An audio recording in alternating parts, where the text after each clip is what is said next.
कशा पक्षाच्या शिवसेना पक्षाचे उद्योगमंत्री आहे ते बरोबर बोलता तुम्ही.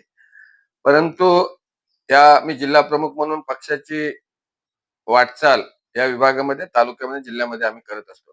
परंतु शेतकऱ्यांवर जर अन्याय होत असेल, तर हिंदू हृदय सम्राट माननीय बाळासाहेब ठाकरेंची आम्हाला शिकवण आहे, की जिथे जर अन्याय होत असेल आणि जिथे चुकीचं होत असेल, तर त्याच्या विरोधात आवाज उठवा.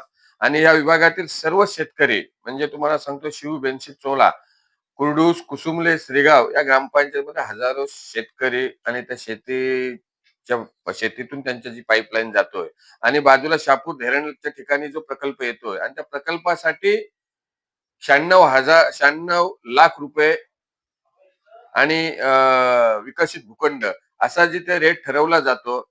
महाराष्ट्राचे उद्योगमंत्री उदयजी सामंत यांच्या आणि जिल्हाधिकारी कलेक्टर साहेब यांच्या दालनामध्ये शेतकऱ्यांची मीटिंग झाली आणि तिथे शेतीला जो रेट द्यायचा होता किंवा भाव द्यायचा होता ते डिक्लेअर केला. परंतु त्यांची एक भूमिका होती की तो शेतकरी त्या शापूर धरणपुरतीच शेतकऱ्यांना भाव द्यावा.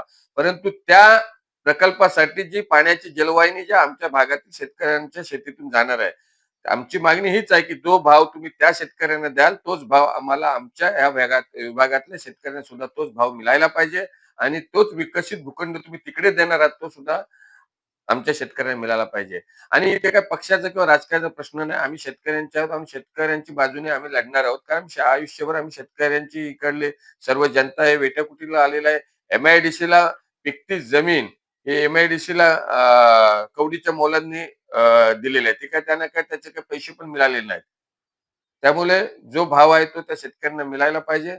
न पेक्षा जे काय आता टेंडर काढले ते टेंडर ते कॅन्सल करावे आणि याच्यापुढे तर आम्ही जोपर्यंत शेतकऱ्यांना भाव मिळत नाही तोपर्यंत आम्ही इथे काम चालू करून देणार नाही. एबीपी माझा, उघडा डोळे बघा नीट.